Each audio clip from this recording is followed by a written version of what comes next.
তুমি যতক্ষণে এই প্রশ্নটা সলভ করবে বাকিরা ততক্ষণে 5টা প্রশ্ন সলভ করে নেবে, যদি না এই ট্রিকটা তোমার জানা থাকে। তো চলো, বলেছে রোডের কোড 40, শিয়ারের কোড 34, তাহলে পোয়েমের কোড কি হবে? দেখো আমরা কি জানি, আর এর পজিশন ভ্যালু কত 18 প্লাস ও এর পজিশন ভ্যালু কত 15 প্লাস এর পজিশন ভ্যালু কত 1 প্লাস ডি এর পজিশন ভ্যালু হচ্ছে 4। তাহলে 18 15 33 আর 1 34 আর 4 কত 38, বাট এখানে আমার আছে কত 40। কিছু তো বুঝতে পারছো না যে 40 আছে বাট এখানে 38 দেওয়া। নেক্সট হিয়ারটাকে আমি একবার চেক করব, হিয়ারের এইচ এর পজিশন ভ্যালু কত ই এফ জি এইচ মানে 8, ই এর পজিশন ভ্যালু কত দেখো 5, এর পজিশন ভ্যালু কত 1, নেক্সট আর এর পজিশন ভ্যালু কত 18।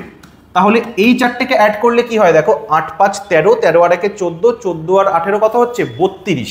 তার মানে এটাও আছে 32 বাট এখানে আছে 34, এখানে আছে 38 বাট এখানে আছে 40। মানে বিষয়টা কি করছে, যেটা অ্যাডিশন আসছে সেগুলোর সাথে কি 2 যোগ করে দিয়েছে, তাহলেই দেখো আমার এই নাম্বারগুলো চলে আসছে। তাহলে এবার তোমরা আমাকে বলো পোয়েমের কোড নিচের থেকে কোনটা হবে?